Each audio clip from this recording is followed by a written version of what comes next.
And welcome to the fourth lecture on DSP. And in this lecture, we will be discussing some more of the properties of a linear system.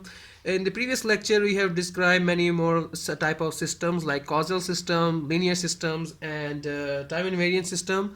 But in linear system, we also discussed that a linear system is a system that follows the superposition theorem, and in those theorem there are two types of properties: homogeneity and additivity.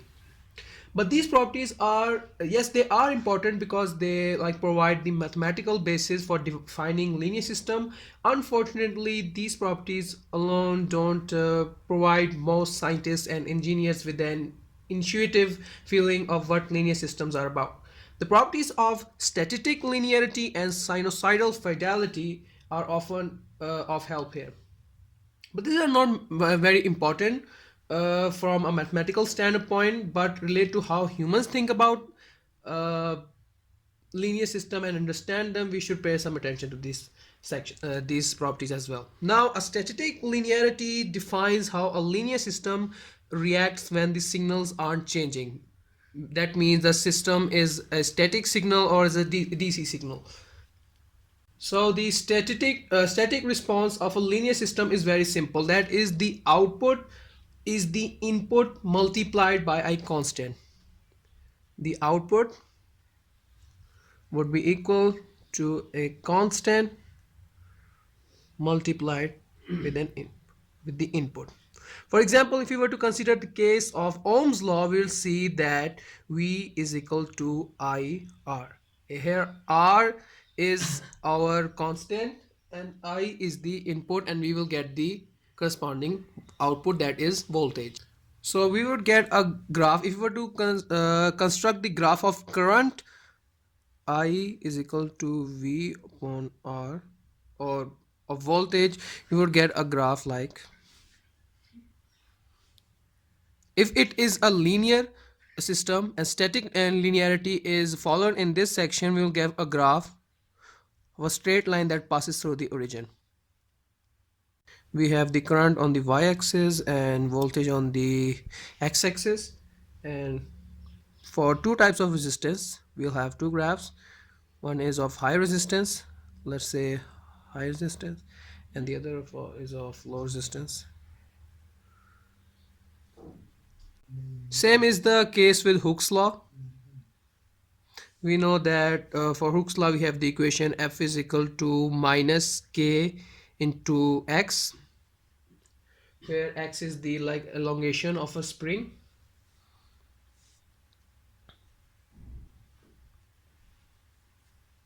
If we have a strong spring, we'll get a graph like this, and if it's a weak one, it will diverge a bit to the y-axis. And in the y-axis we have the elongation, the x, and for the x-axis we have the force. This is a weak spring, and this is a strong one. Now all systems have the property of static linearity, but the opposite is usually true, but not always. We can also have a non-linear system which can also be static linear. In the system, it really doesn't matter if the input signal would be changing or not. If it's static or changing, it doesn't matter. So in that sort of system are called memoryless system. Now let's consider non-linear system over here. If a system is static linear plus memoryless system. Memoryless system are those systems that depends only on the present value and are not concerned of the previous or the history value of the input. So our system would still be linear if the system is static linear plus memoryless. Now the other property of linear system is the sinusoidal fidelity, and it states that if the input to a linear system is a sinusoidal wave, the output will also be of a sinusoidal wave. But the phase and amplitude of the system can change. For example, if we were to pass any input of 100 hertz through a system, you get an output of the same frequency. The amplitude and phase of this wave can change, yes, but the frequency remains the same. We would have a sinusoidal wave on both sides, at the input and at the output. But this sinusoidal fidelity is only applicable to sinusoid waves, sine waves. It cannot be applicable to square waves, because when a square wave in the input passes through a linear system, it does not always have to produce a square wave at the output. But if the input is fed with a sinusoidal wave, the output will also be a sinusoid. Now, to understand the operation of the scaling operation, we will first consider an example. Let's just say y of n is equal to x of 2n of the signal we had taken in the previous example, and our x of n in the previous example was 2 minus 1 0 3 1 minus 1 2 1 3. Now, if you were to take x of 2 of n, that does not mean that we have to multiply each of these values with 2. No, that would be when we have 2x of n. But here, as we can see, we are multiplying the index with the value 2, and after that we'll take that which value has to be taken in this whole system.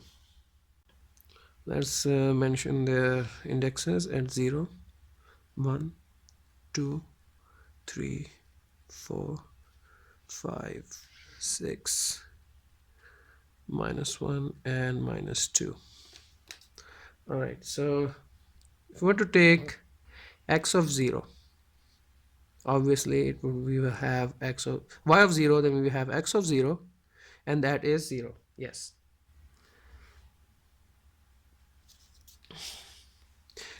Now for y of 2, we will have x of 4. That means for y of 2 have x of 4, meaning that this value or at this index,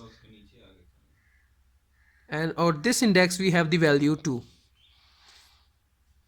If you were to take y of 3, you will get x of 6. 2 into 3 is 6, and at the 6th index our value is 3. We cannot take a value further above 3, because if we were to take 4, our index would be 8, and as we can see in this signal we do not have an index that is of value 8, so we discard this system. If we were to take this over at the negative side, we'll see that y minus 1 would produce x of minus 2, and at minus 2 we have 2. Of y minus 2 we would have x of minus 4, which, as you can see in this signal, we do not possess an index of the value minus 4, so we discard this as well.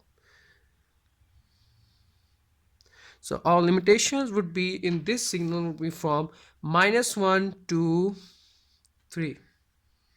So we were to take the values, also we have to take the value of y of 1, that would be x of 2 at index 2, and that value is 1. So if you were to write the values of y of n now, they would be from the index minus 1 to 3. At minus 1 we got 2, then obviously 0. At 0 we've got 0, and at 1 we've got 1, then 2 we got 2, and at 3 we have got the value 3. So this is how we scale for a multiplicative course. If we were to have to divide the index, let's say for example y of n is equal to x of n by 3. Now this is pretty obvious from this system that any value other than the multiple of 3 would result in an index that would be of the value in a fraction or a decimal. So we cannot take the, because we do not have a decimalized index, so we will discard any other values that are not a multiple of 3. For example, if you were to take the value of 1, that will result in x1 of 3. As you can see, there is no 1 of 3 index, so we discard that value. If it were y of 2, it will result in x2 of 3, which again in the signal do not we possess a index of this value, so we discard that as well. But if we were to take y of 3, we would get x3 by 3, that is equal to 1. That means at the index 1 we would have the value 3, and yes, that can be taken. If we were to take 4, that would result in 4 by 3, we discard that as well, we cannot take that. And if we were to take 5, that would result in 5 by 3, no. But at 6 we would have x of 2, and at the index 2 we have the value 1.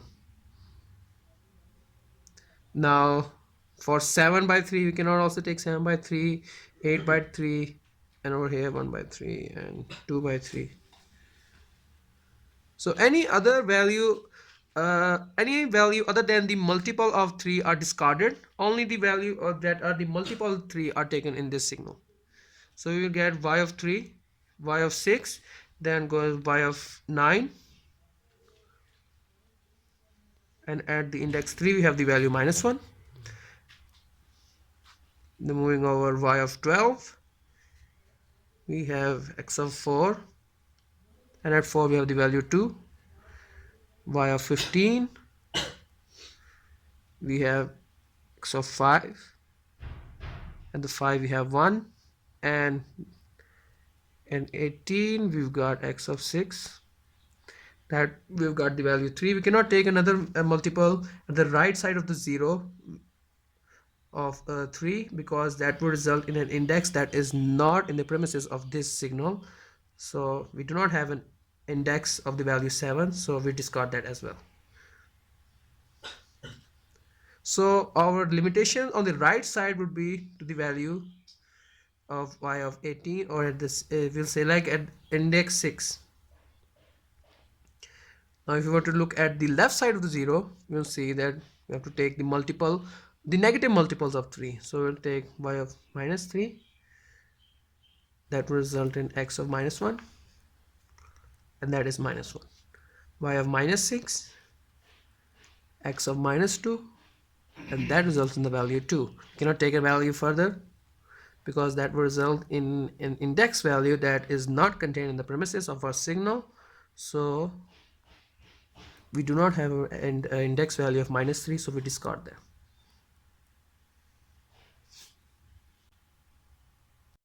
Now after discussing the types of systems, we are going to discuss some of the operations that are performed on those systems, some of the basic operations that are inverse and scaling. And in scaling we shall discuss compression and expansion. Now let's first discuss the inverse system. The inverse operation, also known as the flipping. The system will obviously be a flipping system when an inverse system is operation is performed on it, and it is like yn is equal to x of -n, where n is the index of the values, where the location of where the any particular value is located. And if we were to have a signal x of n, values are 2, -1, 0, 3, 1, -1, 2, 1, 3, and hypothetically speaking we just took any basic form of a signal. And now we have 0 over here, and at 0 we mark it as 0 index, which means that at 0 location we have the value 0. And moving over to the right side, we have over at 1 location we have value 3, at 2 we have 1, at 3 we have -1, at 4 we have 2, and at 5 we have 1. And we go to the left side, we'll see that at -1 we've got -1, and at -2 we've got 2. Now how do we take the inverse of this input value when passed to a system?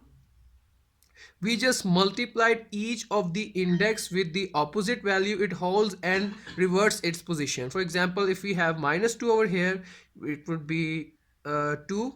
This would be 1, 0, -1, -2, -3, -4, -5. Oh, sorry, and this is also a value here, or 6, and -6. Now let's just reverse all of this.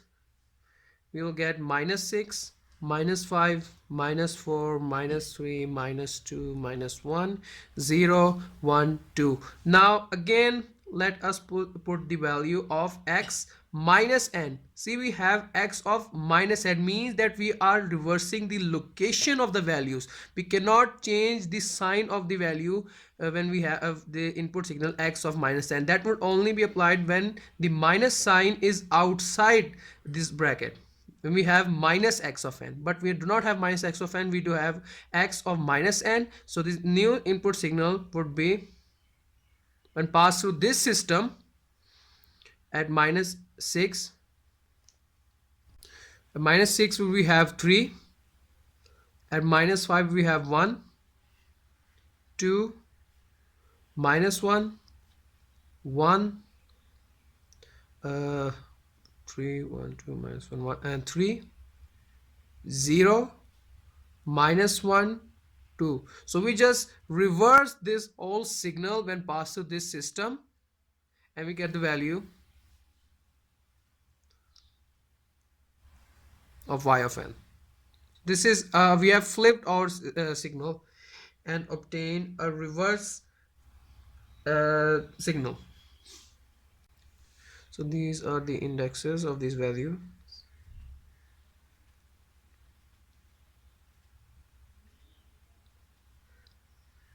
Now to check this whole system, we will put values. If y is equal to 0, we will obviously have x is equal to 0. Now when we had the 0 index over the normal signal, we see that our 0 index or value was 0. Now when after the system has flipped, we'll see that over the value 0, it still has the value 0. So yes, it holds. Now at 1,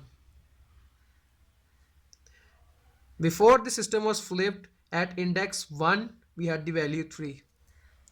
Now after it has flipped, after putting this in this equation, we have -1. So at -1 it also has the value 3. At 2 it has the value 1, and at -2, after the system has flipped, it also has the value 1. At 3 it has -1, and at -3 it also has the value -1. Over here we got 0, we had 3, and it was 2, we had 1, must see we had -1. At 4 its value was 2, and after the system flipped, at -4 it still had the value 2. So basically what we are seeing here is that after we have flipped our system, our values remain the same. So it is a successful flipped system. At value 5 it has the value 1, and at -5 it also has the value 1.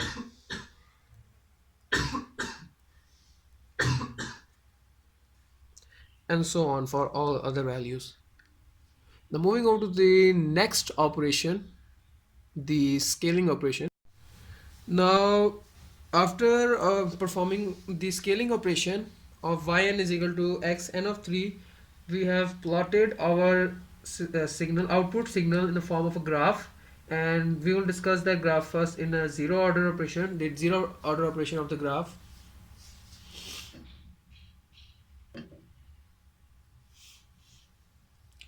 Alright, in the zero order operation we divide our block into our graph into blocks. let's just say for this graph we will divide the blocks into 3 division spacing. So from 6 to 3 we will have a listen.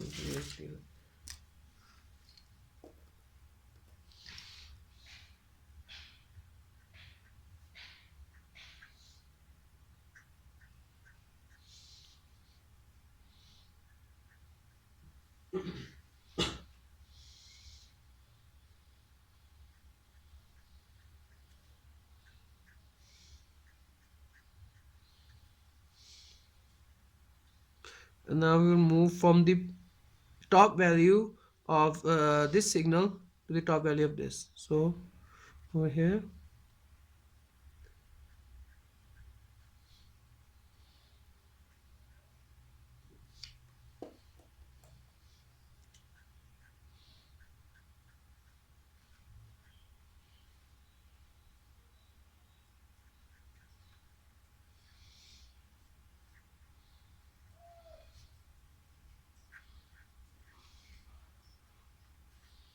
so we will get a signal of form like this.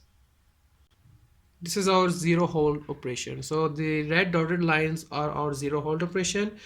As we can see, there are 1, 2, 3, 4, 5, 6 peaks. But out of the 6 peaks, we will say that the topmost peaks are one, only one at the value 3. Actually, we will be taking the peaks with two respective blocks. For example, for these two blocks, we have the highest value of peak 2. So one block over here. And for these two, we have 3, 1, 2, 3, 4, 5. We have 6 peaks. Now, if we were to join these peak values from 6 to 3, we will have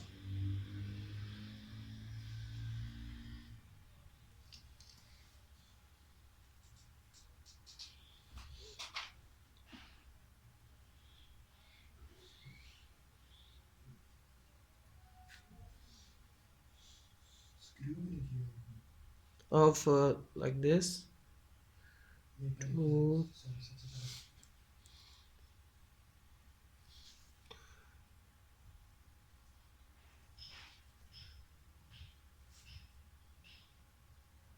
this will be our signal, and this is our first hold operation. Yeah, which is basically in the form of a slope between 2 points and is the difference between the intervals of two values. So in the first hold operation we have two values and we take their slope, or the slope is basically the derivative. So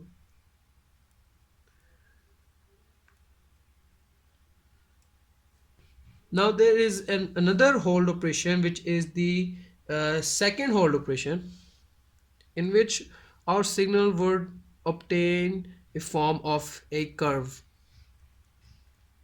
which we take three values and obtain a curve.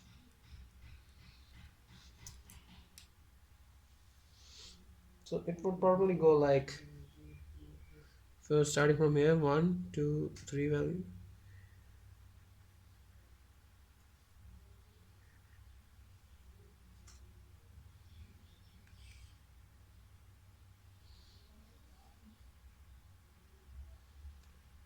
Basically we have to take the three values of 1, 2, sorry, this would be not this but of this.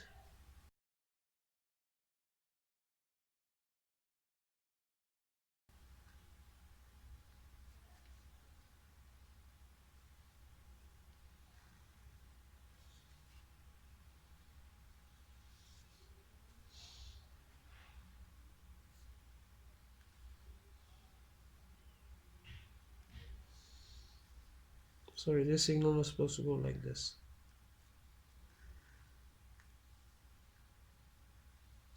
Let's discard this one.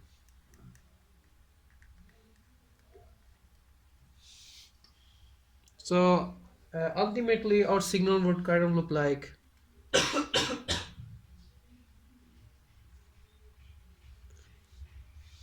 with this.